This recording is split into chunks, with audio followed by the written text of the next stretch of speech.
Dan aku Putra. Ini cerita kami, The Liput.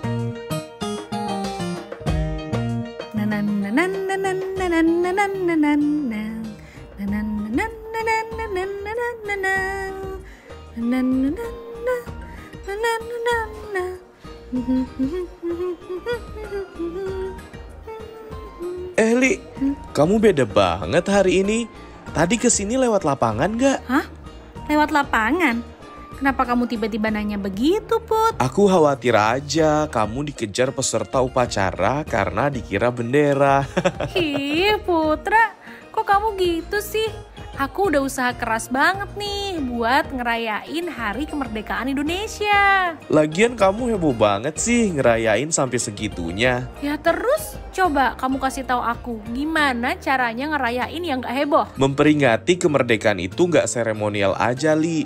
Tapi kita juga perlu memaknai kemerdekaan itu sendiri. Aduh, bahasanya berat banget sih. Bikin simple dong biar aku ngerti. Oke, gini. Kemerdekaan itu nggak hanya dirayakan dengan upacara, ikut lomba, apalagi pakai baju merah putih kayak kamu ini. Tapi bisa dilakukan dengan meraih prestasi untuk membangun negara Republik Indonesia, menanamkan rasa nasionalisme, dan menjaga keutuhan negara kesatuan Republik Indonesia yang kita cintai. Jadi, aku harus jadi TNI dulu biar bisa menjaga keutuhan negara? Nggak harus jadi TNI, Li. Kamu bisa menjaga keutuhan negara dengan berpartisipasi dalam melawan berita-berita nggak benar yang ada di sekitar kamu. Itu berdampak besar loh buat negara. Maksud kamu hoax? Aku harus lawan hoax? Yang benar aja dong, Put. Tentara aja berperang melawan musuh yang kelihatan di depan mata. Ini aku berperang melawan yang wujudnya aja nggak kelihatan. Memang benar hoax itu tidak berwujud, tapi dampaknya sangat nyata, Li. Bisa menimbulkan perpecahan.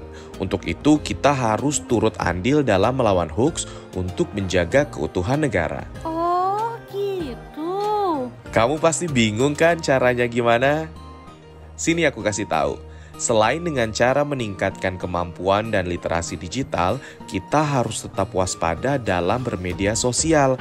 Lalu yang terakhir, laporin. Laporin kemana, Put? Kamu banyak nanya ya, Li. Ya lapor ke Kementerian Komunikasi dan Informatika lah. Masa ke Dirjen Pajak? Oke, aku siap untuk Negara Kesatuan Republik Indonesia. Merdeka!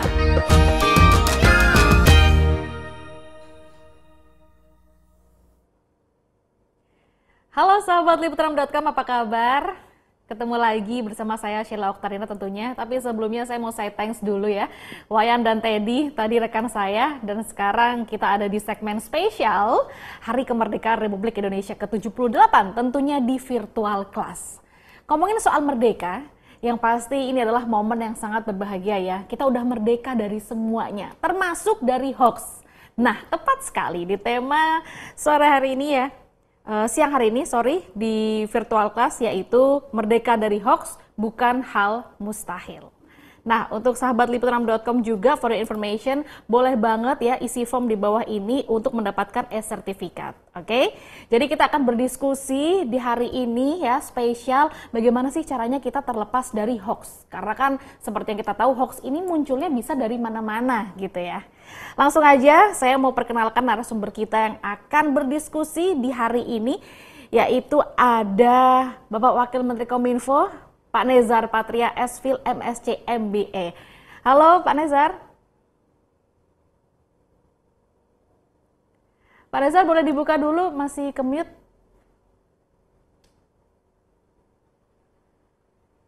Ya, halo Sheila. Halo Pak Nezar, Salam apa kabar hari semua. ini? Baik. Oke, baik. Dan selanjutnya ada narasumber kita yang kedua, yaitu Presidium Mafindo, ya, ada Mbak Puji F. Susanti. Halo Mbak Puji. Halo, salam sore semuanya. Halo Mbak Puji.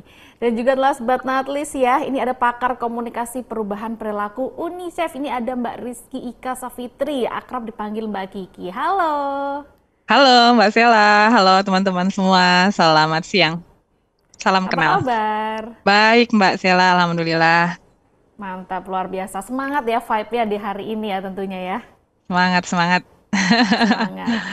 Oke, kalau begitu untuk Mbak Puji dan Mbak Kiki kita hold dulu ya. Kita akan di segmen pertama ngobrol dulu nih sama Pak Nezar Patria. Oke ya. Ngomongin soal hoax ini ya, mohon izin ini Bapak Wakil Menteri Komunikasi dan Informatika. Pak Nezar, kita bakal ngobrol soal hoax nih Pak. Yang mana hoax ini kan bisa dibilang musuh kita semua ya. Ada gerakan-gerakan bersama nih Pak ya. Apa sih yang memang sudah digagas sama pemerintah dan negara tentunya untuk memberantas hoax Pak? Ya, Mbak Sela, ini isu hoax ini saya kira bukan baru ya, sudah mungkin hampir 10 tahun belakangan inilah kita mulai berkenalan atau kita mulai terpapar sangat intens, saya kira mungkin 6 tahun belakangan gitu ya, dengan yang namanya hoax ini. Iya, jenisnya macam-macam, ada yang kita sebut hoax, ada yang disinformasi, ada misinformasi gitu. Yang intinya itu bisa kita sebut sebagai penyesatan informasi lah, gitu. Nah, apa saja yang sudah lakukan satu program ya, yang bisa dibilang dari hulu ke hilir gitu, dari yang awal kita sebut sebagai tingkat pertama itu upstreamnya itu kementerian itu menyelenggarakan gerakan literasi digital gitu Mbak Sela ya. Gerakan literasi digital ini dalam bentuk seminar, kelas, workshop gitu, diskusi, terutama bagaimana cara menangani hoax, dan ini dilakukan oleh komunitas-komunitas dan kita bekerja sama dengan 141 lembaga gitu yang tergabung di dalam Gerakan Nasional Literasi Digital Siberkreasi. Itu yang pertama di upstreamnya nih. Lalu di level kedua di mainstreamnya itu Kementerian Kominfo bekerjasama dengan akademisi juga, lalu juga para pelaku industri, organisasi masyarakat sipil, dan tim pengecek fakta yang ada di sejumlah media-media ya, untuk mencoba membongkar ini mana yang hoax gitu, dan mengeluarkan satu klarifikasi ya dalam bentuk rilis untuk menyatakan satu informasi itu hoax gitu. Dan Kementerian Kominfo dalam hal ini juga sudah meminta perusahaan platform digital itu melakukan take down konten yang berisi hoax, ya, dan disinformasi yang berada di platform mereka gitu. Sejak Agustus 2018 sampai dengan 12 Agustus 2023 lah, jadi 5 tahun terakhir itu kita sudah melakukan debunking atau pembongkaran isu-isu hoax itu, hampir 12.000 isu hoax gitu. Jadi cukup banyak ya, 12.000 isu hoax. Nah, ini satu upaya yang dibuat oleh Kementerian Kominfo. Begitu, Mbak Sela. Oke, tentunya sudah banyak ya gerakan-gerakan yang memang sudah dilakukan sama pemerintah. Tapi Pak, bagaimana nih caranya untuk menjangkau masyarakat yang mungkin di wilayah terpencil dan belum memiliki akses internet? Dan tentunya kan hoax bisa menyebar di mana-mana ya, nggak melalui media digital. Tapi kalau dari masyarakat yang di pelosok-pelosok itu, strateginya seperti apa Pak? Ya, yang di bawah apa ya, program yang dilakukan oleh Kominfo untuk menjangkau daerah 3T ini ya, itu kita juga punya program-program khusus tuh Mbak Sela gitu. Jadi kita lewat kegiatan literasi digital ya yang dikelola oleh Kementerian Kominfo itu sudah menyelenggarakan berbagai kegiatan-kegiatan workshop gitu di daerah 3T gitu, dan sudah lebih 260-an ya kegiatan literasi digital di daerah yang termasuk kategori 3T ini, dengan tema bagaimana menangani hoax gitu. Dan memang ini satu tantangan tersendiri di daerah 3T karena satu akses yang tidak semudah di daerah yang lain. mengakibatkan mereka agak kesulitan untuk melakukan cek dan recheck kalau mendapat yang namanya atau terpapar oleh hoax gitu. Ini satu tantangan sendiri, tetapi dengan literasi yang coba kita lakukan dan masih akan terus berjalan, kita berharap pengenalan-pengenalan terhadap hoax ini bisa dideteksi sejak awal ya oleh para pengguna internet khususnya. Oke, karena memang keterbatasan akses internet, jadi dari pemerintah harus menjangkau secara langsung ya Pak ya, untuk terjun ke masyarakat-masyarakat yang ada di 3T seperti itu ya. Ya. Oke, baik. Kalau untuk Kominfo sendiri kan ini sudah berkomitmen ya Pak ya untuk mempercepat penyelesaian pengaturan mengenai publisher rights. Nah, apakah ini juga bisa digunakan untuk mencegah konten-konten hoax yang ada di media sosial? Kita berharap begitu ya, karena publisher rights ini kan sebetulnya coba mengatur bagaimana yang pertama soal sustainability media, itu satu isu ya Mbak Sela ya. Terus yang kedua soal good journalism atau quality journalism, jurnalisme yang berkualitas.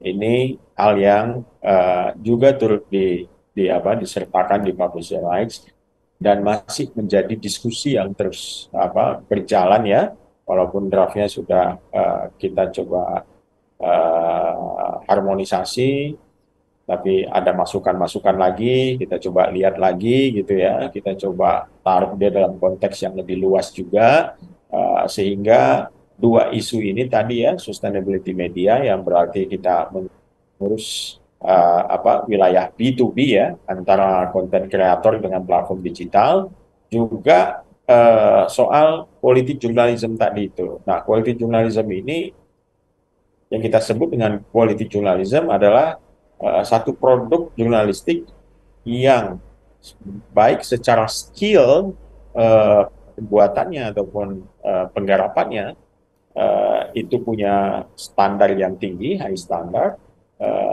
dan juga dia memenuhi kode etik gitu ya, kode etik. Jadi ini gabungan antara skill dan kode etik. Nah, itulah yang kita sebut dengan good journalism atau quality journalism.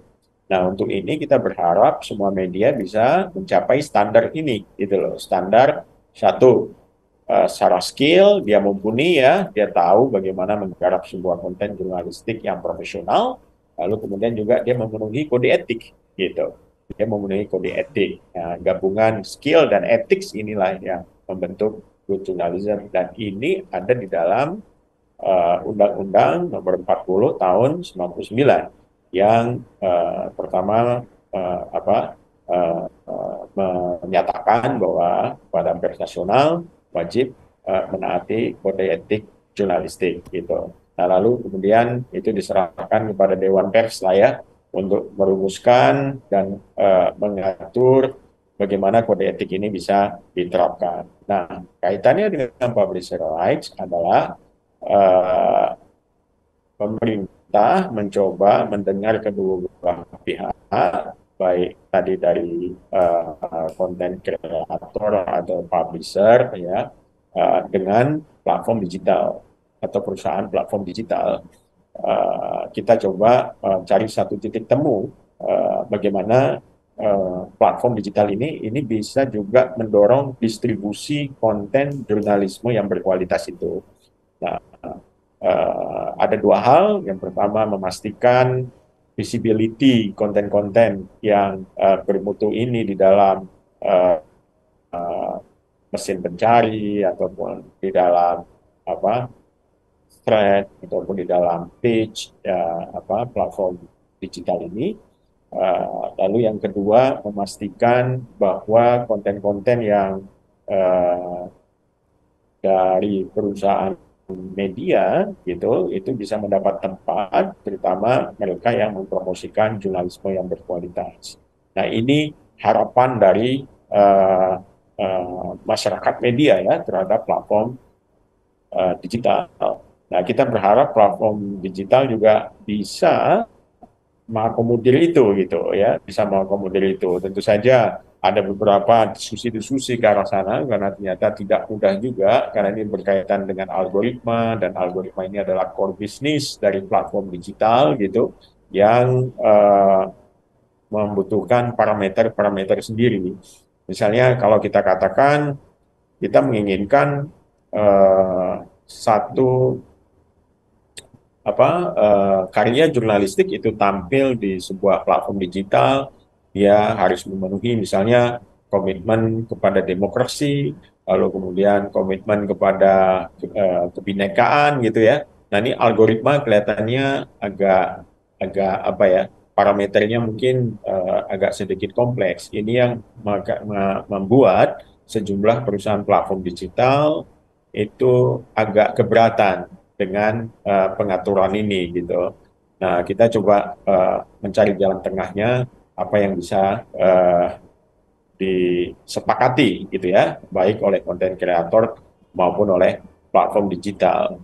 Karena apa? Saya kira algoritma ini juga penting untuk disorot karena kita tahu dengan artificial intelligence kadang-kadang ada konten-konten yang eh, tidak tertangkap konteks etiknya gitu ya, tidak tertangkap konteks etiknya. Misalnya bisa jadi bias gitu ya, ada bias di dalam pengolahan algoritmanya sehingga cenderung misalnya memberikan negatif remark buat kelompok etnis tertentu, kelompok agama tertentu, kelompok ras tertentu, atau mungkin juga ada gender bias dan lain sebagainya. Ini bisa bisa terjadi di pengaturan algoritma.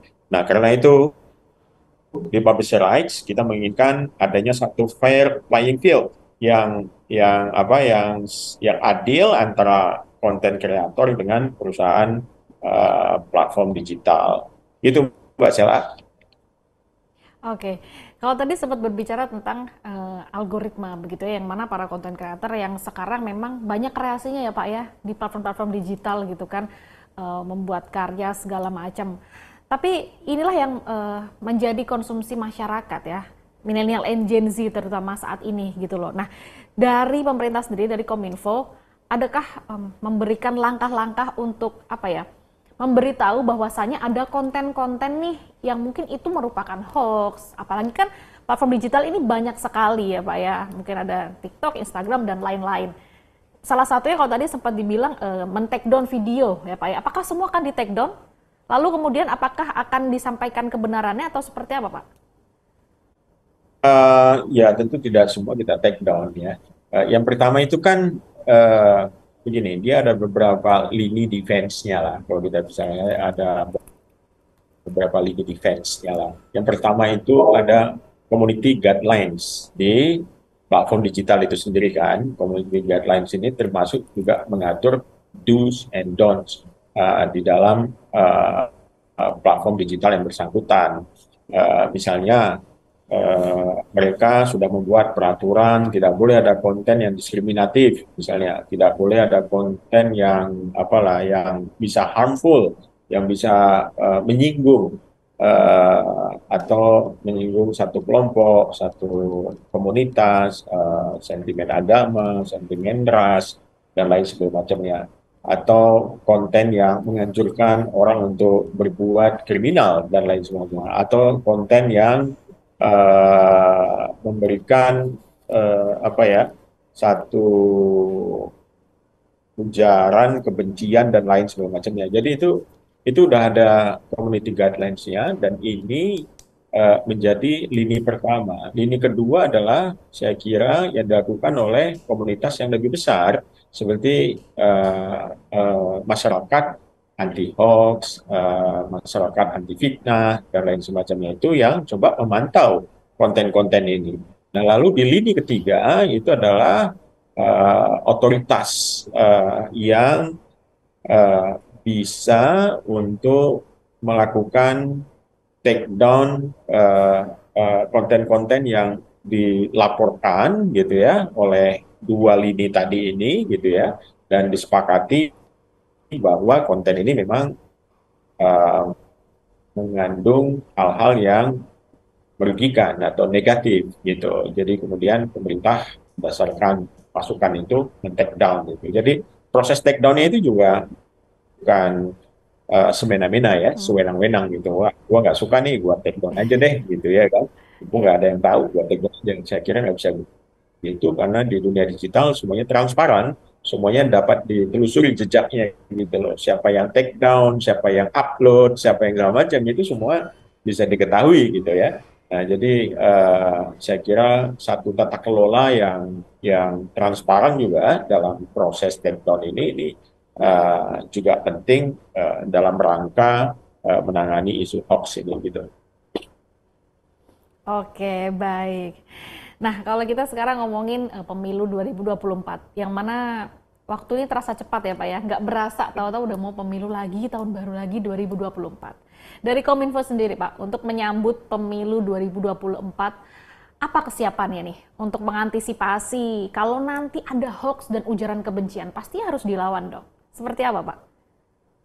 Ya, ini kan kita bekerja sama dengan dua lembaga yang sangat bertanggung jawab untuk pemilihan umum ya. Yang pertama KPU, yang kedua Bawaslu ya. Nah, kita bekerja sama dengan dua lembaga ini. eh, kita menunggu rekomendasi dari misalnya Bawaslu gitu ya, bahwa ada konten yang ini melanggar peraturan atau melanggar kesepakatan kampanye atau isi kampanyenya itu udah black campaign yang misalnya mengandung unsur-unsur penyesatan yang sangat parah gitu ya, dan mengadu domba, menajamkan rasa kebencian dan lain semacamnya gitu. Dan kalau memang diminta untuk take down gitu ya, kita mendukung upaya-upaya yang atau keputusan-keputusan dari Bawaslu itu gitu. Jadi prinsipnya Kominfo itu mengikuti eh, dua lembaga yang memang punya kewenangan besar untuk mengawasi menyelenggarakan pemilu dan mengawasi jalannya pemilu ini. Nah, kita sudah melakukan upaya ini di tahun 22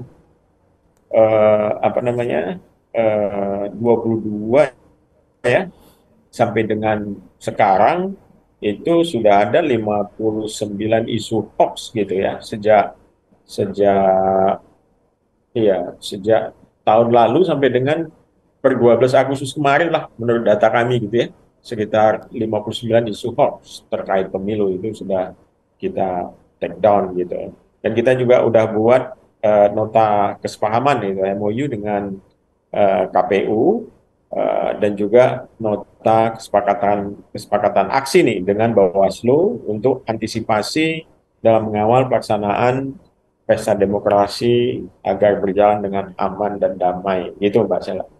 Amin. Mudah-mudahan disampaikan tadi memang terlaksana ya Pak ya. Pemilu yang aman dan damai tanpa hoax. Oke, kalau begitu Pak Nezar mohon izin, ini ada penggiat cek fakta yang ingin bertanya, ada Anastasia yang sudah bergabung. Silahkan Anastasia untuk bertanya.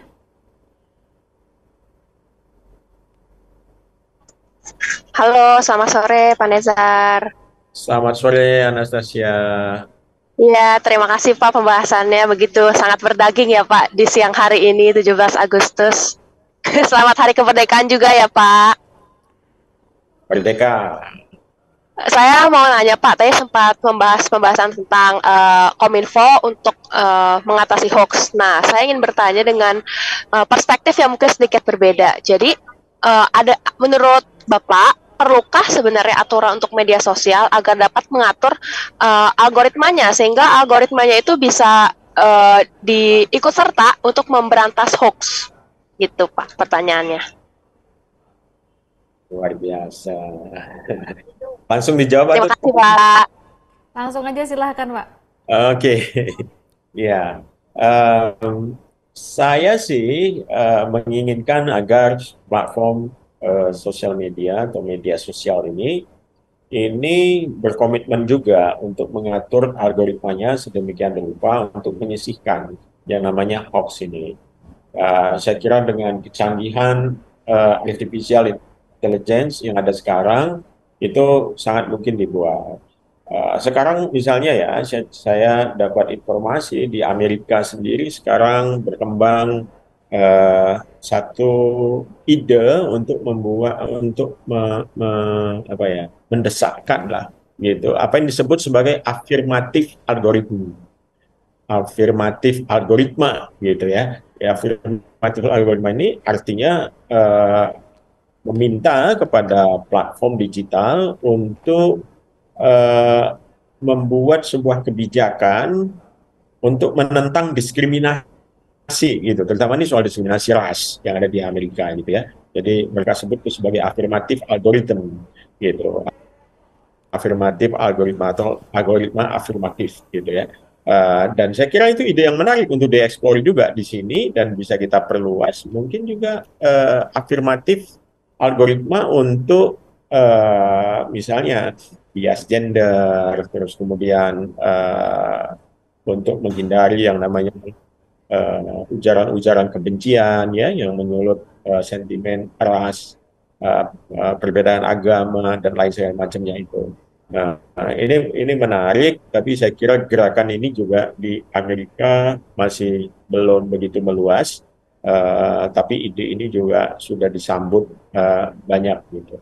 Dan paling penting saya kira juga platform-platform digital ini karena mereka sekarang menjadi sangat dominan dan perusahaan-perusahaan besar itu bisa kita sebut sebagai big tech ya sekarang ya, big tech company ya, hampir tidak ada satu negara di muka bumi ini yang terlepas ya dari platform digital ini, sangat luar biasa gitu, sangat masif. Ada penggunanya yang sudah 5 miliar ya. Jadi sudah hampir 60% mungkin penduduk bumi gitu ya tergantung sama platform digital ini. Jadi saya kira karena besarnya power yang dimiliki, the power of social media gitu, yang dimiliki oleh platform digital ini, terutama yang mengelola social networking, saya kira besar pula tanggung jawab yang harus mereka emban gitu. Karena bagaimanapun mereka yang mengatur lalu lintas informasi, mereka yang juga apa namanya menentukan gitu ya arus pembicaraan atau percakapan sosial. Nah, ini penting sekali. Jadi arus percakapan sosial ini akan menentukan bagaimana konstruksi pemahaman ya di kepala setiap para users atau para pemakai sosial media ini, sehingga kalau misalnya algoritmanya itu cukup bebas dan tidak apa ya, tidak punya filter atau tidak punya concern terhadap isu-isu yang bisa membuat keretakan sosial dan lain sebagainya, tentu sangat berbahaya gitu. Karena algoritma ini kan yang algoritma ini kan dia mencoba menyiangi data-data gitu ya, dan kemudian mengatur bagaimana data-data itu bisa sampai kepada si pengguna gitu ya dengan parameter-parameter tertentu gitu. Nah, misalnya di TikTok, wah kita bisa kasih contoh ya, satu platform digital yang sekarang penggunanya saya kira sudah 130-an juta kali ya di Indonesia, jadi sangat masif gitu, dan katanya Indonesia ini negara kedua pengguna TikTok gitu ya kan. Nah, ini menarik melihat algoritmanya TikTok. Kalau kita main TikTok itu kan eh, langsung yang disebut dengan FYP itu ya. Itu kan itu kalau Anda like satu aja itu konten yang Anda suka itu akan datang terus kepada Anda gitu ya. Akan memenuhi FYP ya istilahnya gitu ya, for your page itu akan memenuhi terus gitu. Bahkan lebih dahsyat lagi, algoritmanya itu diatur kalau Anda melihat konten itu lebih dari 10 detik, dianggap Anda suka dengan konten itu dan dia akan datang lagi gitu loh, tanpa Anda harus tekan likes gitu. Jadi sudah sedemikian maju. Ini saya ambil TikTok untuk mencontohkan bagaimana algoritma bekerja gitu ya. Nah, di Facebook juga sama canggihnya menyusun algoritma itu. Dan algoritma ini berkembang terus dan mungkin dia juga diubah secara berkala gitu ya, sesuai dengan kebutuhan platform ini lagi mentargetkan apa gitu.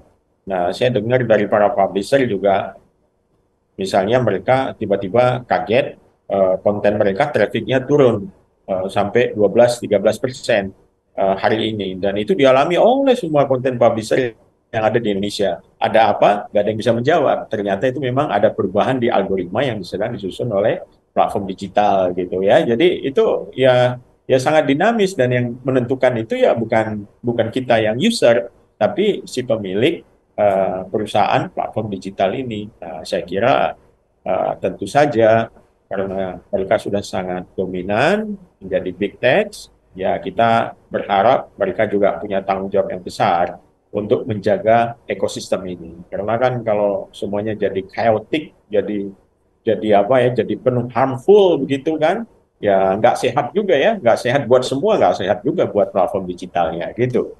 Ya. Baik, Terima kasih Pak atas jawabannya. Gimana Anastasia?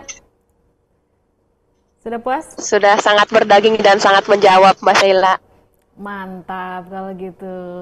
Terima kasih Anastasia. Iya, Pak Neza, terima kasih tadi sudah menjawab ya pertanyaan dari salah satu penggiat cek fakta. Boleh Pak mohon izin untuk minta closing statement dari tema diskusi kita pada hari ini, Pak?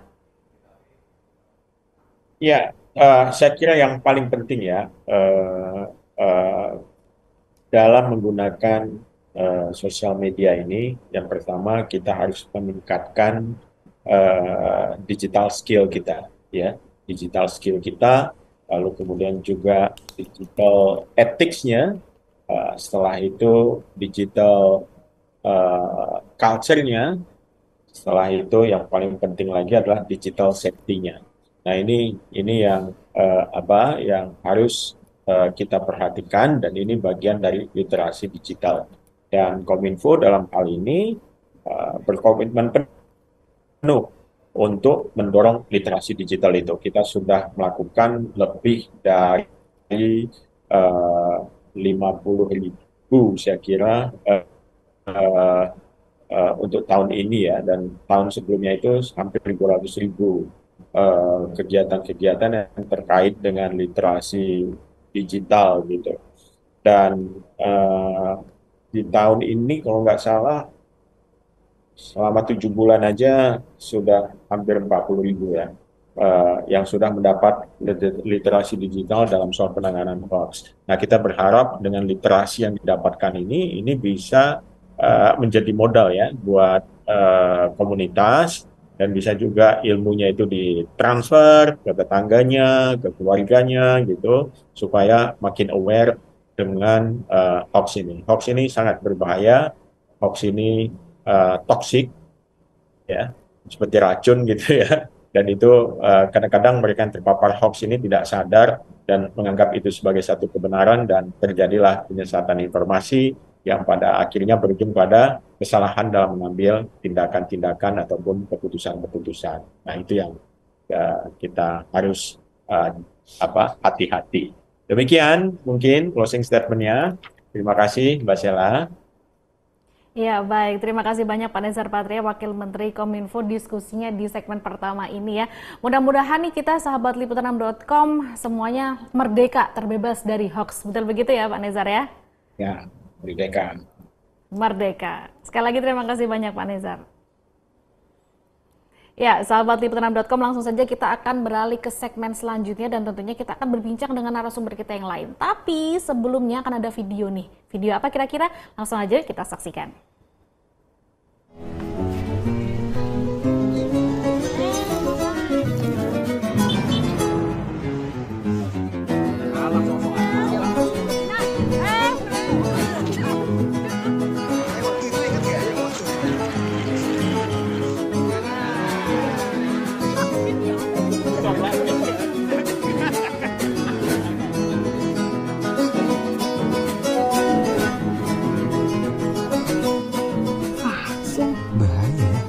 Ibu harus tahu.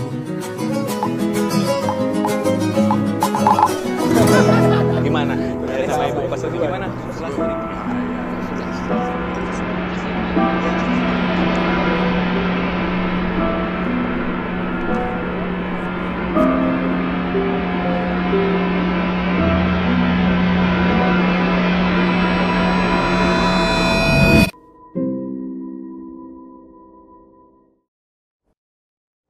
Nah, itu tadi video dari UNICEF. Itu ada tagline-nya yang tadi keren banget ya, sahabat liputan6.com, sabar sebelum sebar. Oke, kalau gitu kita sudah masuk di segmen kedua, kita akan ngobrol dengan narasumber kita selanjutnya. Ada Mbak Rizky Ika Syafitri dari pakar komunikasi perubahan perilaku UNICEF. Halo Mbak Kiki. Halo Mbak Sela. Tadi bagus loh ya itu videonya ya, sabar Bagus ya? sebelum sebar. Sabar sebelum sebar. Oke, nah kalau ngomongin soal hoax ini ya Mbak Kiki, tadi kan berarti kan kita setelah baca informasi harus sabar dulu ya bacanya ya, jangan langsung jempolnya kemana-mana nyebar-nyebar gitu. Nah dari UNICEF sendiri ini kan belum lama ngelakuin survei ya terkait peredaran hoax dan juga misinformasi di Indonesia. Ini boleh dijelasin Mbak Kiki gimana latar belakangnya dengan temuan-temuan survei ini? Boleh, aku jelasin sedikit ya, Mbak Sela.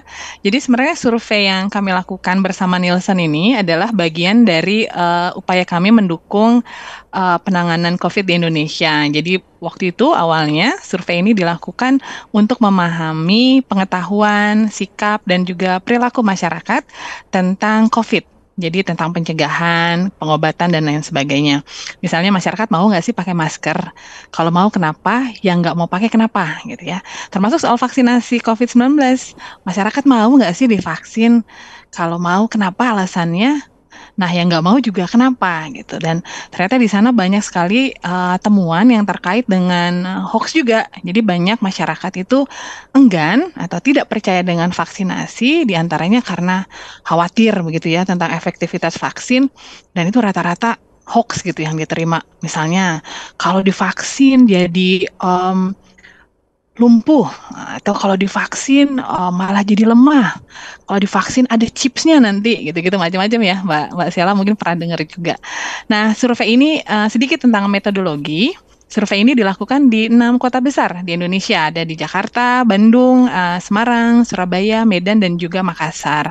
Respondennya kurang lebih 2.000 orang, Mbak Sela, laki-laki dan perempuan, usia 15 sampai 65 tahun, dan mereka dipilih secara random, mewakili semua kelompok status sosial ekonomi, begitu ya. Dan ini face-to-face interview. Nah, setelah kita tahu begitu bahwa banyak sekali ternyata hoax yang beredar selama COVID, kita kemudian secara khusus mengukur kerentanan masyarakat terhadap hoax, Mbak Sela. Jadi dari 5 survei yang kita lakukan, ini dilakukan secara periodik begitu per kuartal, per 3 bulan, itu kita menemukan data yang cukup menarik tapi juga lumayan mengkhawatirkan.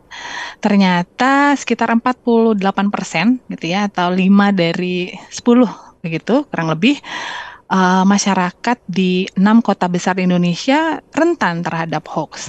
Rentan dalam arti apa? Ketika mereka ditanya nih Mbak Sela, apakah dalam beberapa bulan terakhir pernah menerima hoax? Itu sekitar 48% menjawab tidak pernah. Nah, ini sebenarnya hampir tidak mungkin begitu ya dengan maraknya peredaran hoax di masyarakat. Jadi kami justru khawatir begitu ya, jangan-jangan mereka ini adalah orang-orang yang tidak dapat membedakan apakah berita yang mereka terima di gawainya, begitu yang mereka baca di internet, dapat dari WhatsApp, lihat di Facebook, itu berita benar atau bohong. Jadi tidak bisa mengidentifikasi. Jadi kita sebut rentan gitu ya.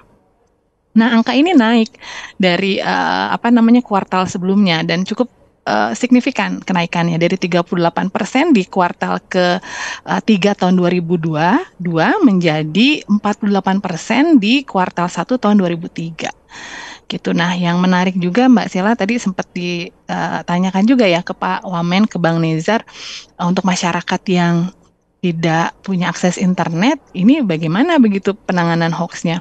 Di survei ini juga ditemukan bahwa meskipun masyarakat menerima hoax dari internet gitu, ada yang dari Facebook, dari WhatsApp, dari berita online, hoax ini juga ternyata diamplifikasi dalam pembicaraan sehari-hari di masyarakat. Jadi diamplifikasi oleh orang-orang terdekat atau yang kita sebut significant others. Siapa aja itu, ada keluarga, tetangga, teman gitu ya. Nah, buat perubahan perilaku ini jadi lebih kuat begitu pesan-pesannya. Mungkin Mbak Sela waktu baca, vaksin bisa membuat orang lumpuh, mungkin kepikir gitu ya setengah-setengah. Tapi begitu pulang, itu disampaikan juga oleh kerabatnya Mbak Sela, oleh suaminya Mbak Sela, teman kerja Mbak Sela menjadi lebih percaya. Jadi diamplifikasi melalui pembicaraan sehari-hari. Kira-kira gitu Mbak Sela. Nanti saya bisa share lagi beberapa temuan yang menarik. Oke, terlebih-lebih tadi orang terdekat ya yang memang menyebarkan dan menyampaikan hal itu gitu. Nah, kalau Betul. dari UNICEF sendiri nih Mbak Kiki, seberapa parah sih memang hoax ini bisa merugikan masyarakat Indonesia? Parah dalam arti dampaknya begitu ya. Mungkin Ya. buat orang yang bikin hoax misalnya, ini perkara cari keuntungan gitu ya. Ada motif ekonomi mungkin. Kadang-kadang ada yang jualan gitu ya. Jangan pakai vaksin. Ternyata jualan madu misalnya, atau jualan obat-obatan herbal gitu, atau sesederhana supaya kontennya viral gitu ya. Berbagai macam motifnya orang yang menyebarkan hoax. Tapi dampaknya ini luar biasa Mbak Sela, bukan hanya kerugian material tapi juga korban jiwa. Selama pandemi COVID-19 kemarin, banyak sekali misalnya orang tua yang kemudian enggan divaksin karena percaya tadi dengan berbagai rumor atau berita tidak benar yang beredar di sosial media atau yang mereka dengar dari kerabatnya. Dan akhirnya kemudian kalau orang tua kan memang kelompok rentan ya, mereka punya komorbid, akhirnya kemudian terinfeksi dan menjadi sakit parah dan bahkan meninggal dunia. Jadi mungkin buat sebagian orang ini hanya forward berita aja, tapi dampaknya bisa nyawa dan tidak sedikit nyawa. Tadi kalau Mbak Sela tonton gitu ya videonya, ada sekian ribu hoax yang beredar dan ada ratusan ribu orang yang meninggal. Saya nggak bilang korelasi langsung bahwa semua meninggal karena hoax. Virus COVID berbahaya, tapi misinformasinya ini juga yang membuat orang kemudian enggan untuk mendapatkan vaksinasi, untuk treatment, untuk dirawat di rumah sakit, dan lain sebagainya. Yang lain lagi misalnya sekarang kalau kita dengar ya, kita kebetulan keliling ke sejumlah daerah untuk edukasi literasi digital bersama mitra kami ICT Watch. Itu banyak juga masyarakat, ibu-ibu begitu yang tertipu secara materi, misalnya buka link tertentu, kemudian upload data pribadi KTP misalnya, kemudian diiming-imingi dapat hadiah atau undian tertentu, kemudian harus transfer.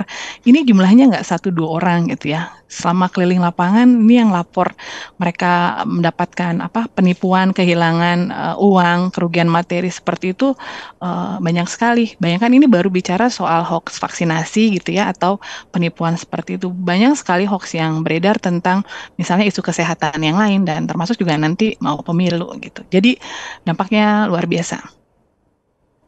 Sebegitu mengerikan ya hoax itu ya, efeknya ya, justru itu yang harus kita lawan gitu Mbak Kiki. Nah, kalau dari survei yang sudah dilakukan dari UNICEF tadi ya, mungkin ada 5 survei, dan ketika melihat 5 dari 10 orang Indonesia ini mudah terpapar hoax, atau jangan-jangan mereka memang nggak tahu ya ini hoax apa bukan gitu. Nah, kira-kira hoax macam apa sih yang memang paling gampang menyerang masyarakat Indonesia ini? Nah, ini menarik nih pertanyaannya. Hoax macam apa gitu ya, yang paling bisa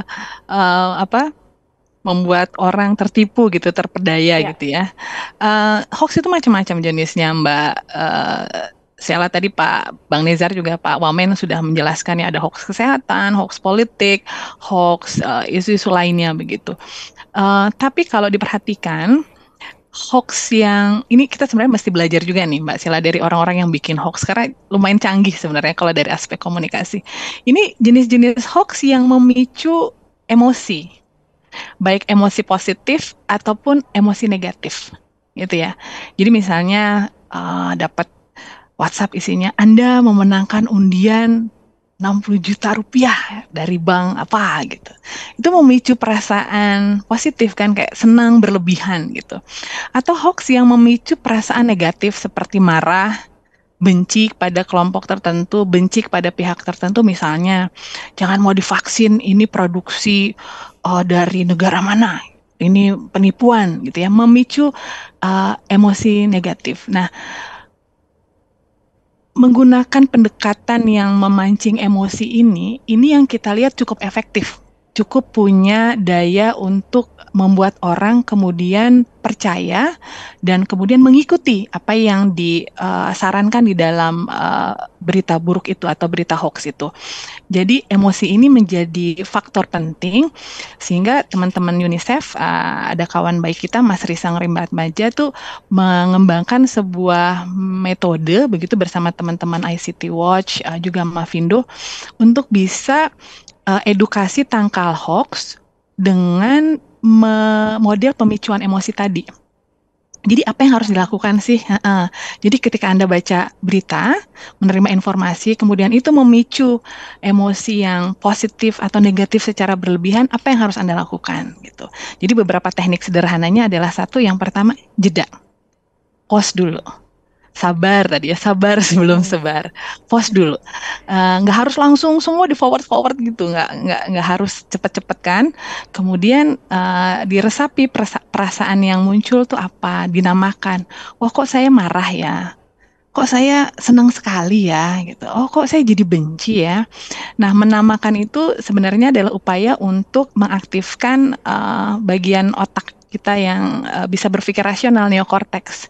Nah, kalau udah seperti itu baru kita bisa cek informasi itu ke sumber yang lain, kita bisa tanya dulu ke orang terdekat gitu ya. Jadi nggak harus langsung sebar-sebar. Itu salah satu pendekatan yang kita lakukan. Gitu Mbak Sela.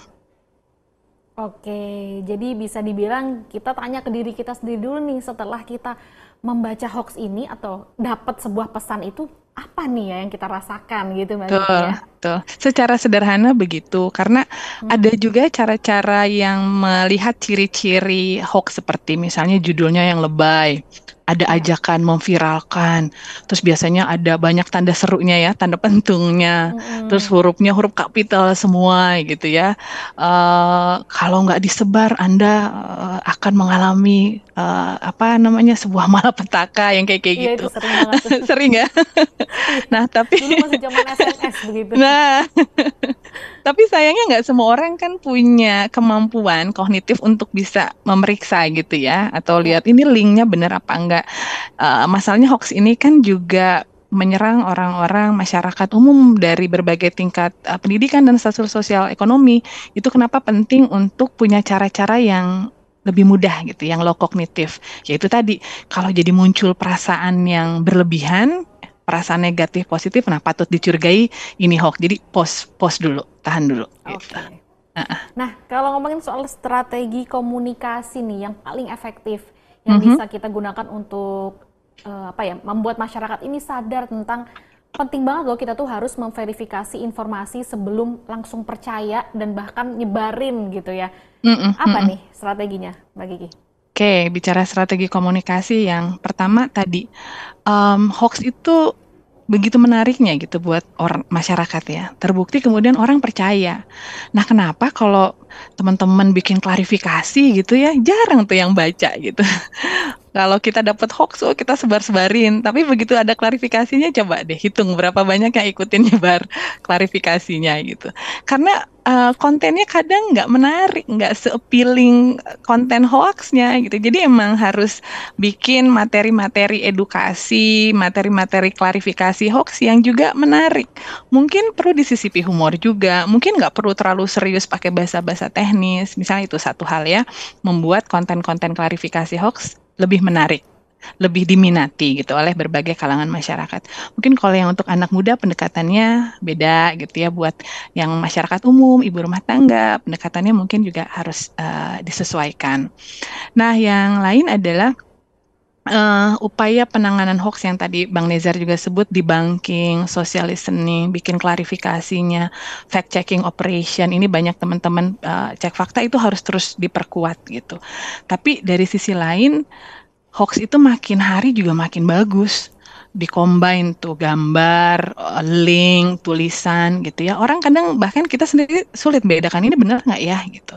Nah, itu penting kemudian untuk membangun kesadaran kritis masyarakat tadi dengan upaya literasi digital.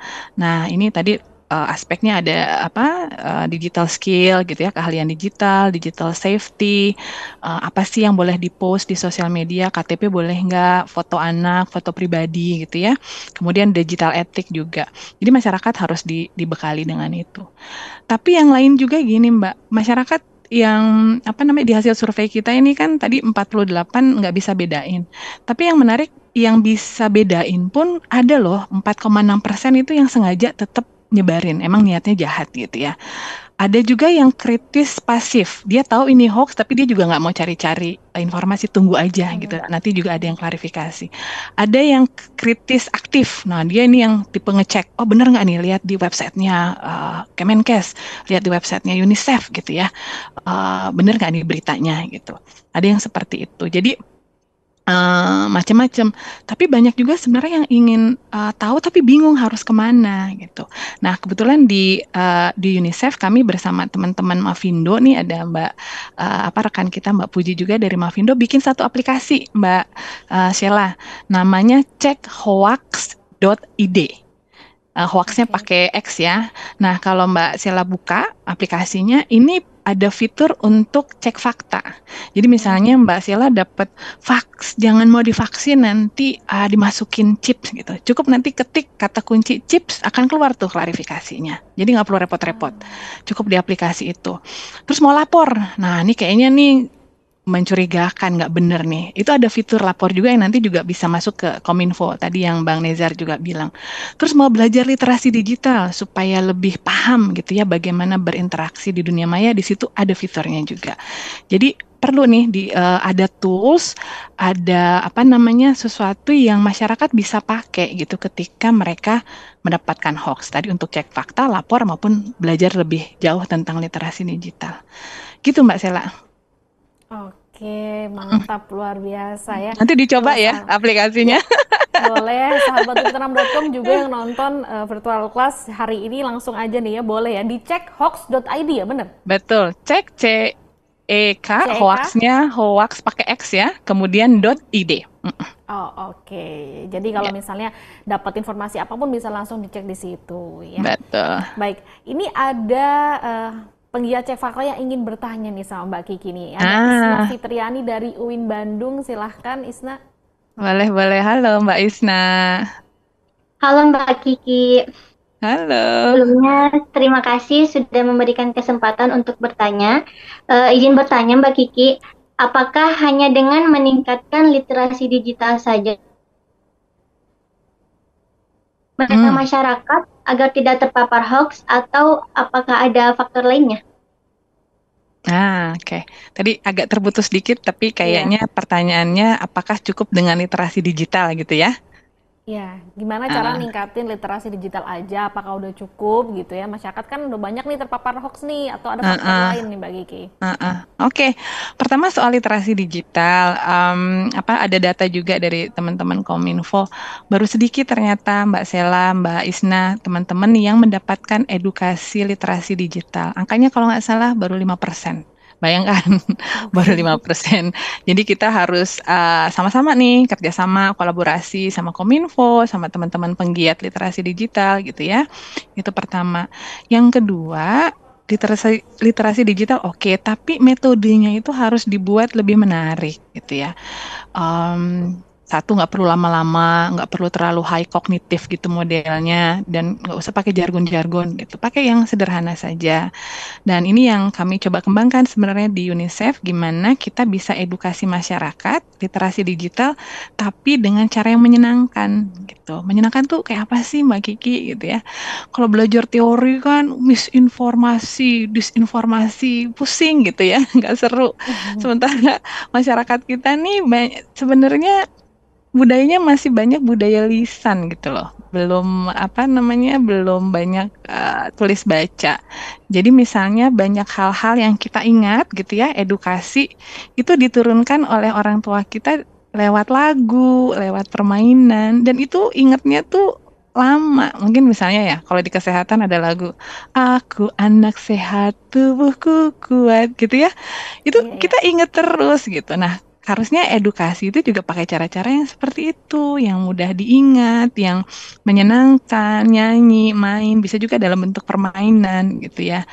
Jadi itu Mbak Isna, ya literasi digital, tapi kita harus terus perbaiki metodenya supaya lebih mudah diterima oleh masyarakat dan bisa dilakukan dengan lebih masif. Jadi metode-metode yang nggak perlu di kelas, misalnya belajar literasi digital harus di kelas, harus sewa hotel, harus ada uang transport gitu. Mungkin kita harus cari cara-cara yang lebih hemat gitu, yang lebih sederhana, model-model yang kita sisipin pesan-pesan kita di berbagai kegiatan yang ada di masyarakat, di posyandu, di sekolah gitu ya. Waktunya mungkin bisa setengah jam tadi sambil main-main, orang seneng tapi pesannya nyampe. Itu sih kalau menurut saya. Gimana? Sudah terjawab? Sudah cukup terjawab. Terima kasih Mbak Kiki. Dengan senang hati Mbak Isna.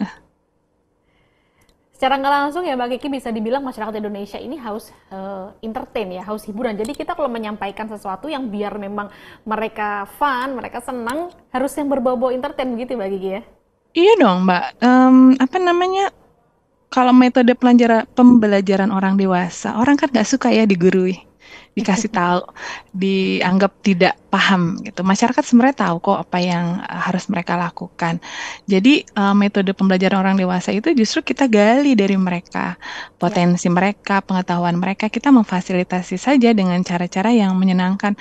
Dan kalau modelnya entertain begini, indirect Mbak Sheila, itu subtle gitu, masuknya enak, orang nggak merasa digurui.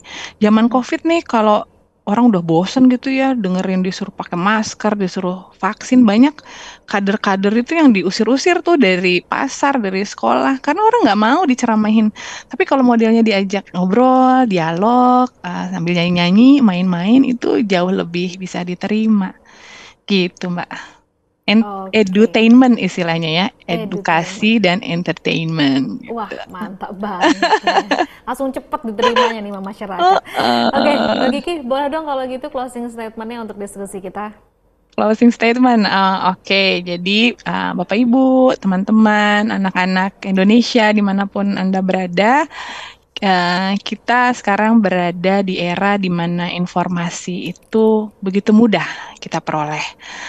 Tapi kita harus bisa berpikir kritis karena tidak semua informasi itu adalah benar, gitu ya. Jadi harus paham bagaimana bisa membedakan informasi yang benar, kemudian memperkaya diri kita dengan berbagai pengetahuan untuk dapat berinteraksi di dunia maya, sehingga kita mendapatkan hal-hal positifnya ketimbang mendapatkan hal-hal negatifnya. Nah, di hari ini kan 17 Agustus ya, Hari Kemerdekaan Indonesia, katanya merdeka dari hoax mustahil apa enggak? Enggak gitu. Nah, di 17 Agustus ini kami di UNICEF juga ingin memastikan anak-anak Indonesia merdeka, Mbak Sheila. Dengan cara apa? Dengan cara memenuhi hak-hak mereka, gitu ya. Kami di UNICEF sangat concern tentang hal ini. Ini hari ini saya pakai ini nih, gelang. Ini simbol perjuangan kita untuk memerdekakan anak-anak Indonesia, gitu ya. Termasuk dari bahaya hoax. Jadi silakan kunjungi website kami di unicef.or.id. Gitu ya, jadi teman-teman nanti bisa belajar lebih banyak tentang ini, termasuk tentang penanganan hoax. Kira-kira itu. Mantap, luar biasa. Kalau gitu tadi mau ditanya nih, boleh nggak saya dapat gelangnya juga nih Mbak Kiki? Boleh dong, boleh. Silakan kunjungi ya websitenya unicef.or.id. Oke, luar biasa sekali yang ngobrol sama Mbak Kiki ya. Kalau gitu sekali lagi terima kasih diskusi kita di hari ini Mbak Kiki. Ya, dengan senang hati. Kok, termasuk merdeka dari hoax kita ya. Betul sekali. Oke. Ya, sahabat liputan6.com, itu tadi kita udah ngobrol sama narasumber kita, pakar komunikasi perubahan perilaku dari UNICEF, yaitu Mbak Kiki atau Rizky Ika Safitri. Dan kita akan langsung berlanjut ya ke segmen selanjutnya dengan narasumber kita yang lain, kita akan diskusi. Tapi sebelumnya ada video lagi nih ya, sahabat liputan6.com, langsung aja deh, selamat menyaksikan. Penipuan modus APK lewat aplikasi WhatsApp makin marak guys. Tampilan dan modusnya macam-macam. Kesamaannya adalah Bagian akhir file yang dikirim selalu berujung .apk. Kalau sampai lo klik, pengirimnya bakal bisa akses semua informasi di HP lo, termasuk kuras semua uang di rekening. Ngeri bener.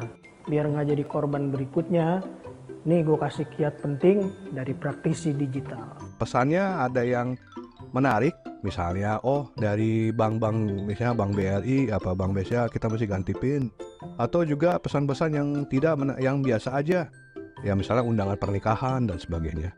Nah, cara kerjanya singkatnya adalah sebenarnya undangan pernikahan itu adalah hanya wujud mukanya aja, tapi di dalamnya itu adalah another program lain yang akan merekam semua kegiatan yang teman-teman lakukan di aplikasi di HP kalian. Merekam kalian buka aplikasi apa aja, merekam yang kalian lakukan di keyboard. Jadi mereka bisa mengambil semua informasi yang sensitif. Makanya bisa masuk dan mencuri uang-uang hasil kerja kita di bank-bank kita.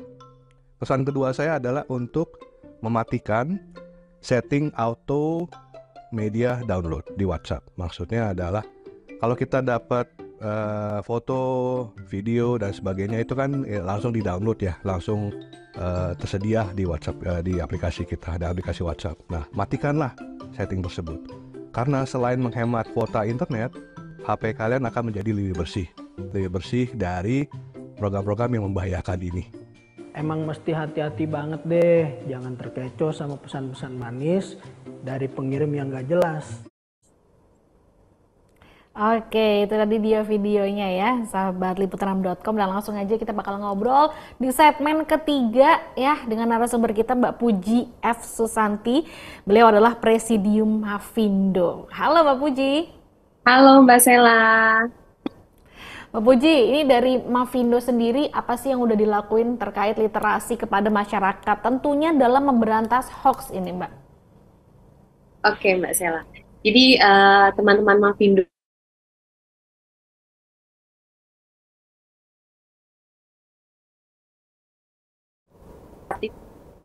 untuk menjadi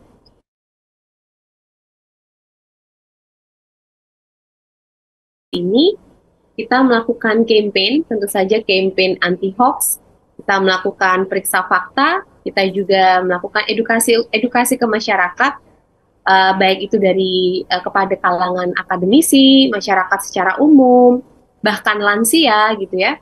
Kita juga memberikan edukasi bukan hanya di kota-kota besar, tetapi kita juga melakukan edukasi ini di pelosok ya, di pelosok-pelosok daerah. Terutama nih kebetulan sekali Mafindo sekarang sudah ada di 40 titik ya di Indonesia, dan kita ada wilayah terbaru itu Maumere dan Maluku Utara. Jadi kita fokusnya bukan hanya kota besar, tetapi kota-kota lain ya, kota-kota kecil pun juga kita ingin hadir untuk memberikan edukasi, memberikan campaign ya. Kita juga harus mengajak masyarakat dari segala lini untuk lebih aware terhadap hoax dan juga semakin memahami pentingnya literasi digital.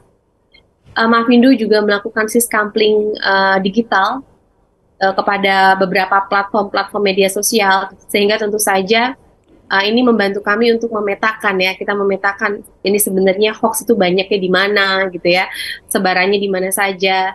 Kita ada periksa fakta ya, kebetulan sekarang kita ada sekitar 10 fact checker nih Mbak Sela, yang stay selalu waspada ini kalau ada hoax langsung didebang gitu ya.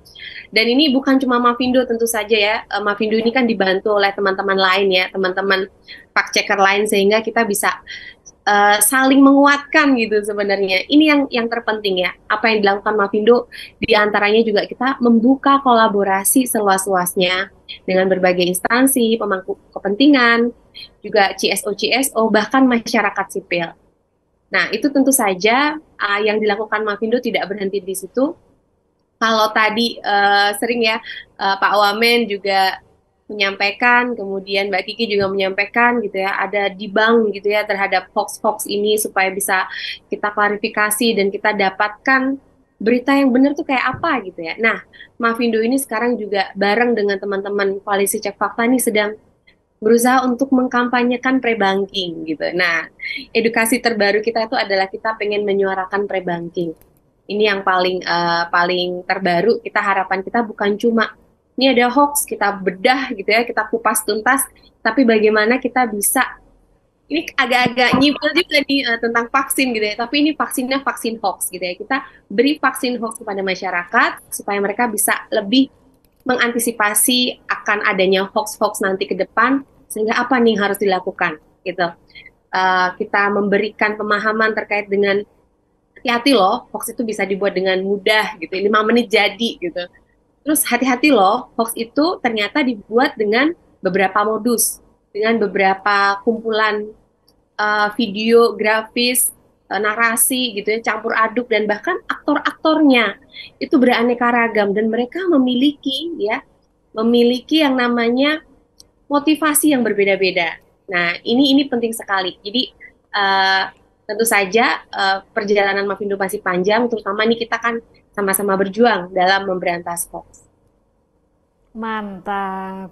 Ini Mbak Puji, dari Mavindo sendiri nih ya, menurut Mbak Puji nih, apa sih yang bikin masyarakat Indonesia tuh kok gampang banget kena hoax ya? Wah iya ya, ini lumayan pertanyaan kita bersama ya. Mbak Sela ya, kenapa ya gitu. Tetapi ada hal yang menarik ya, Mavindo itu melihat bahwa masyarakat Indonesia ini cukup belajar di tahun 2014-2019 gitu ya. Sehingga kita bisa melihat bahwa masyarakat sekarang ini sudah mulai ada perubahan yang baik gitu ya, bahwa mereka mulai semakin waspada terhadap hoax itu sudah ada. Ini upaya kita bersama. Terus kalau ditanya kenapa gitu ya, mungkin di awal-awal dulu gitu ya, sampai sekarang kita bisa lihat rentetannya.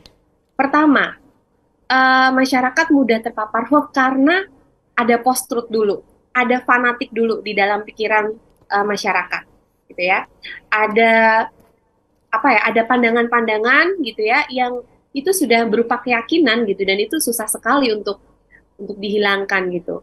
Plus ditambah lagi nih, tidak ada critical thinking dari masyarakat yang pada saat itu gitu ya, dulu awal-awal hoax begitu masifnya gitu ya, itu belum ada upaya untuk berpikir kritis gitu. Oh ini benar nggak sih gitu. Karena belum paham gitu loh, masyarakat belum paham bahwa hoax itu semudah itu untuk dibuat. Jadi begitu ada sesuatu, ada tulisan ini adalah portal media tertentu, ada narasinya, ada gambarnya, otomatis langsung percaya gitu. Selain dari post-truth atau kefanatikan yang tentu saja itu berpengaruh pada kepercayaan gitu ya, kepercayaan dari masyarakat, ini juga tadi Pak Wamen juga spill ya, terkait dengan algoritma. Kita tahu ya ada fenomena filter bubble dan juga echo chamber. Siapa yang dulu sempat unfollow teman di Facebooknya, otomatis kalau kita cuma follow atau berteman dengan teman yang satu ideologi ya udah kita taunya itu aja. Kita nggak tahu ada perspektif lain di luar sana gitu. Dan algoritma ini juga berpengaruh saat kita suka lihat portal media dengan berita tentang A. Nanti masuk ke lain A lagi gitu. Itu entah benar entah salah, maksudnya berita itu entah hoax atau berita beneran, tetapi berita tentang A akan keluar terus. Otomatis keyakinan kita gitu ya, yang udah pokoknya aku kalau enggak si A saya nggak mau pilih. Nah udah itu akan akan semakin membesar ya di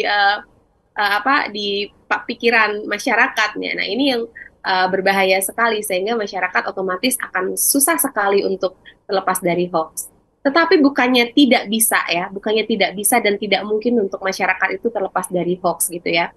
Sebenarnya kalau kita mau membuka pikiran kita, open mind, kita berteman dengan siapa aja, dengan pandangan politik yang berbeda, kita juga tetap mencoba alternatif informasi gitu ya. Jadi, oke, saya dapat berita A itu seperti ini. Tapi coba cari yang lain gitu ya. Dan pastikan kita juga mendapatkan informasi-informasi dari sumber-sumber yang kredibel. Tentu saja masyarakat dengan lambat laun akan paham bahwa berarti yang kemarin itu adalah hoax. Setidaknya itu yang bisa masyarakat lakukan supaya tidak mudah tertipu atau terjerumus hoax. Oke. Oke, Mbak Puji. Terus kalau untuk strategi nih tentunya, strategi yang diimplementasikan dari Mavindo sendiri nih untuk mengatasi penyebaran hoax. Apalagi kan sekarang ngomongnya udah di platform media digital, di media sosial yang banyak ini Mbak Puji. Gimana tuh? Oke. Jadi kalau ngomongin strategi, tentu saja kita ini ya mencoba untuk berinovasi gitu ya. Di awal-awal yang dilakukan Mavindo ya campaign awalnya gitu ya. Kita hadir di ruang-ruang terbuka, di ruang-ruang publik, kita menyampaikan bahwa ada loh bahayanya hoax, ada loh bahaya misinformasi dan disinformasi ini gitu. Kemudian kita mengajak masyarakat untuk berkumpul, jadi kayak standing education gitu ya, berdiri sambil kita ngobrol, sambil kita memberikan apa ya, pertanyaan yang memantik mereka untuk berdiskusi sehingga kita mudah untuk menyuntikkan pengetahuan gitu ya. Itu campaign yang pertama. Kemudian tentu saja strategi lain juga kita melakukan edukasi. Dan edukasi itu bukan hanya edukasi secara offline gitu ya. Oke, mungkin kita juga melaksanakan yang namanya kelas-kelas, seminar gitu ya. Kita juga membuat baik itu kelas offline maupun online.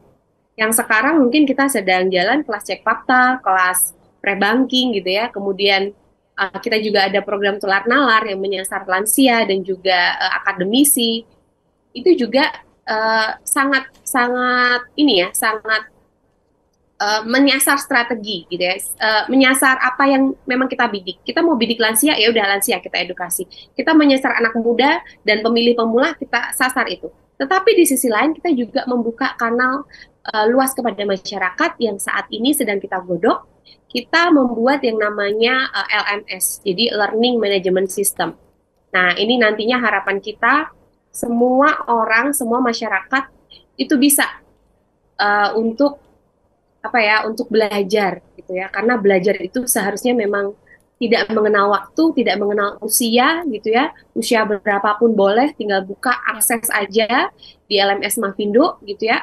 Masukin akun, pilih kelasnya. Nah, ini kita sedang berprogres gitu ya, tentu saja LMS ini harapan kita supaya nanti kita memudahkan masyarakat dari lapisan manapun, dari ujung Sabang sampai Merauke, untuk bisa belajar terkait dengan apapun itu. Nanti kelas-kelasnya akan ditambahkan gitu ya, kelasnya akan diperbanyak, akan diperkaya, dan ini tentu saja bisa dipergunakan oleh siapa saja, bukan hanya relawan Mavindo, tapi juga seluruh masyarakat Indonesia. Strategi lainnya adalah kita membuat konten-konten yang menarik.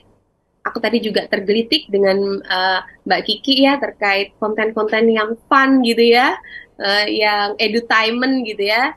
Nah itu Mavindo coba menggalakkan lagi nih relawan-relawannya juga, bahkan kita membuka gitu ya kesempatan untuk siapa saja mengirimkan konten terbaiknya terkait dengan literasi digital untuk kita bagikan di mavindo.id, di TikTok maupun di Instagram. Kita juga ada channel YouTube ya, ada webinar series, dan ini juga sangat baik sekali perkembangannya karena kita bisa mengundang gitu ya para expert dari bidang masing-masing untuk nih ngomongin tentang hoax. Dan hoax ini kan kaya raya banget ya. Kalau Mbak Kiki tadi hoax kesehatan, politik juga ada, hoax terkait dengan finansial juga ada, keamanan digital itu isu yang sangat sensitif juga, itu juga hoax karena bagaimanapun penipuan dalam bentuk apapun itu hoax. Sehingga tentu saja kita akan makin memperkaya kasanah pembelajaran kita. Itu strategi yang memang kita coba untuk inovasikan gitu ya, kita belajar nih bagaimana nih, kita lihat ya tren perubahan masyarakat, kita sangat tahu gitu bahwa masyarakat itu memang tidak suka untuk apa ya, terlalu kaku gitu ya, kita harus mengikuti perkembangan zaman, kita bikin konten yang baik, kita berkolaborasi dengan banyak orang, banyak pihak, kita juga berikan akses nih ruang digital belajar bersama di LMS gitu ya, kapanpun, nggak perlu aduh saya Zoom minggu ini saya harus ke gereja, aduh saya harus Jumatan nih saya nggak bisa ikut atau apa gitu ya. Oh saya bisa membuka kapanpun saya mau di LMS Mavindo untuk belajar. Nah ini juga salah satu strategi dari Mavindo. Wow, keren, luar biasa. Yang penting berarti niatnya ya. Betul gitu ya, banget Mbak Sela. Oke, Mbak Puji, ini ada penggiat cek fakta dari Bandung yang ingin bertanya. Ada Aziz, silahkan. Oke, baik. Terima kasih atas waktunya. Ibu Puji, mungkin izin bertanya ya. Mungkin bagaimana gitu ya, Mapindo bekerja sama dengan pihak-pihak terkait gitu kan, seperti dengan media, lembaga pemerintah, dan juga dengan organisasi masyarakat gitu, dalam upaya untuk mengurangi dampak hoax dan juga informasi palsu mungkin gitu. Oke. Pertanyaan keren sekali nih Mas Aziz. Saya jawab ya Mbak Sela ya. Iya, silahkan. Ya, Mavindo itu tergabung di beberapa koalisi gitu ya. Koalisi ini melibatkan banyak sekali pihak, baik itu instansi, pemangku kepentingan gitu ya, kemudian CSO lain, community gitu ya. Community itu juga komunitas masyarakat ada, komunitas agama juga ada gitu ya.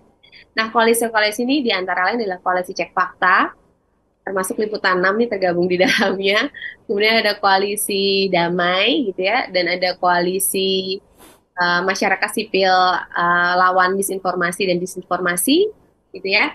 Nah, tentu saja koalisi-koalisi ini bertujuan dan memiliki visi misi yang sama dalam memberantas hoax, sehingga kita bisa cross knowledge gitu ya, kita bisa bertukar pengetahuan, kita bisa bertukar jejaring pengetahuan, bahkan juga modul, kita juga berjaring apa saja, kita bahkan di kegiatan-kegiatan bisa saling mengundang, kita bisa saling menguatkan, kita bahkan bisa melakukan yang namanya diskusi yang terarah, yang terfokus, ini harus diapakan, ini apa yang harus kita kerjakan supaya kerja kita efektif dan efisien. Nah, selain koalisi-koalisi ini tentu saja Mavindo saat ini sedang running beberapa kegiatan gitu ya, program cek fakta bersama dengan koalisi cek fakta tular nalar. Ini kita bekerja sama dengan Google ORG ya. Kalau cek fakta berkolaborasi dengan GNI. Kemudian kita juga ada kolaborasi dengan UNICEF tadi ya sama Mbak Kiki terkait dengan RCCE.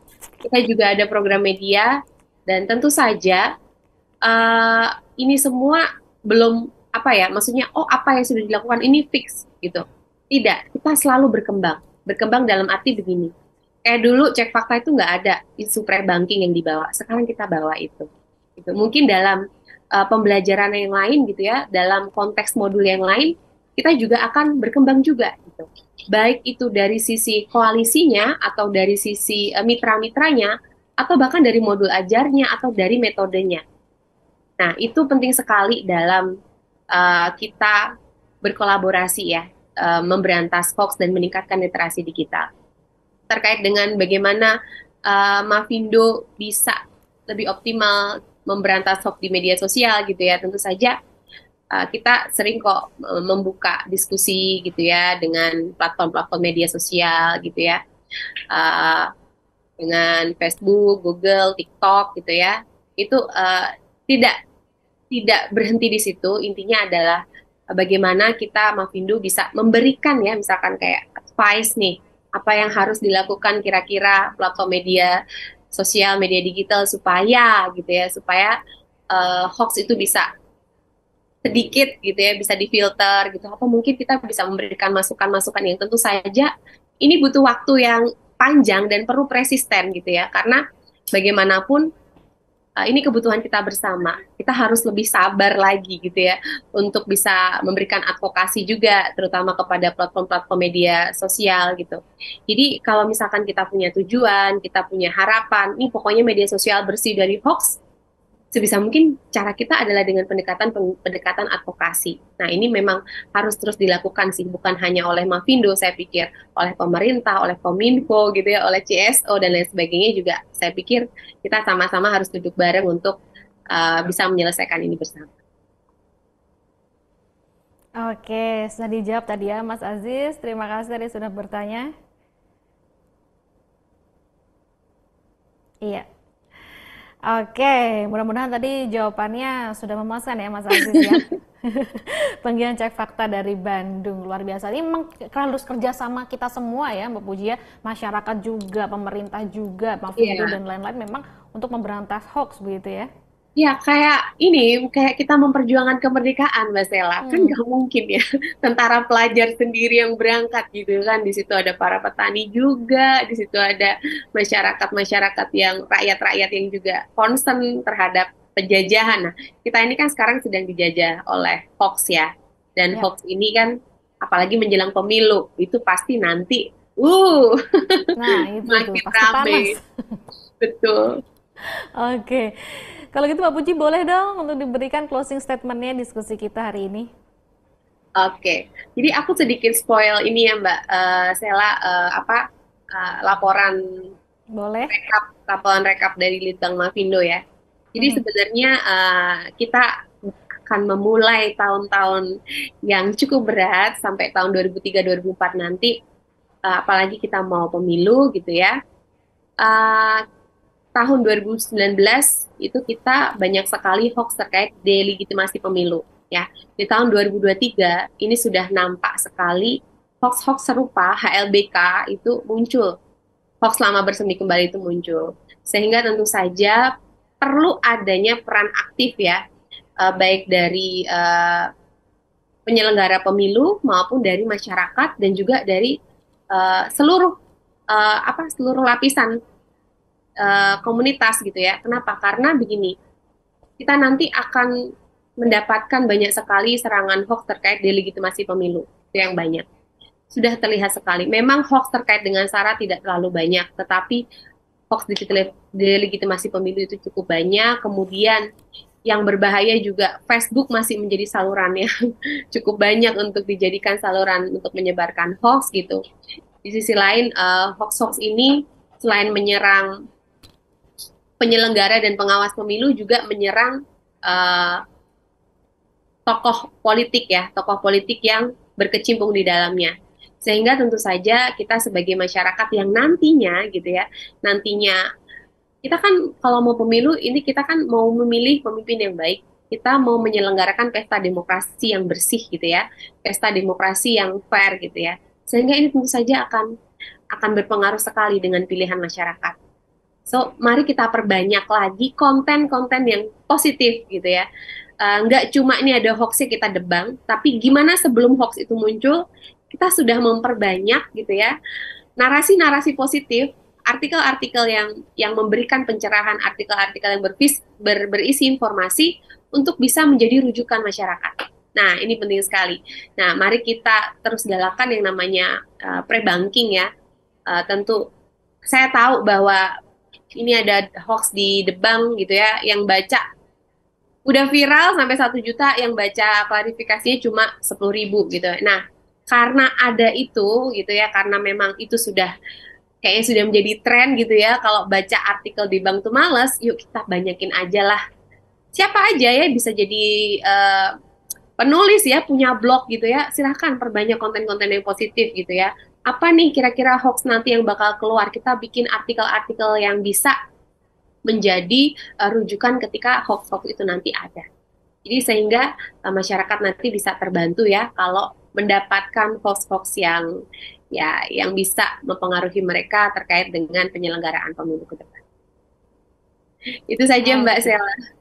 Iya siap, terima kasih banyak Mbak Puji atas closing statementnya dan juga diskusi tadi ya di virtual class hari ini. Itu dia tadi sahabat liputan6.com, Puji F. Susanti, Presidium Mafindo ya. Seru banget ya, luar biasa pembahasannya dan yang pasti bermanfaat untuk kita, apalagi tiada yang mustahil kok, merdeka dari hoax pasti bisa. Terima kasih untuk narasumber kita semuanya ya yang sudah bergabung tadi dari segmen 1 sampai segmen ketiga tadi. Yang pertama ada Pak Nezar Patria, SFil MSc MBA, Wamen Kominfo. Terima kasih Bapak. Terus juga ada Mbak Kiki. Masih tergabung Mbak Kiki? Iya, terima kasih Masih Mbak dong, Kiki. seru banget dengerin Mbak Puji.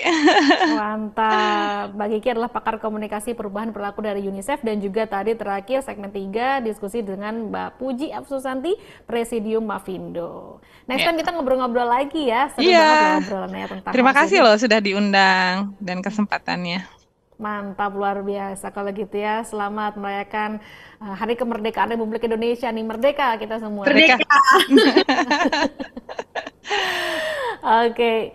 Ya, itu tadi sahabat liputan6.com virtual class edisi spesial Kemerdekaan Republik Indonesia ke-78 ya. Mudah-mudahan diskusi kita pada hari ini bermanfaat. Jadi percayalah ya, merdeka dari hoax bukan hal mustahil. Tentunya pasti kita bisa. Merdeka. Merdeka. Kita juga masih dalam rangkaian acara perayaan Hari Ulang Tahun Republik Indonesia ya. Nggak berhenti di sini, nggak cuma di virtual class, tapi tungguin aja ya sahabat liputan6.com karena nanti sore akan kembali lagi bersama dengan rekan saya Wayan dan Teddy yang tadi dari pagi gitu ya sudah menemani sahabat liputan6.com dan sore nanti juga akan ada upacara penurunan bendera merah putih ya. Jadi jangan dilewatkan ya. Tentunya hanya di liputan6.com. Ya udah kalau gitu saya Sheila Oktarina pamit undur diri mewakili seluruh kerabat kerja yang bertugas. Sampai jumpa di virtual class lainnya. Sampai jumpa dan merdeka!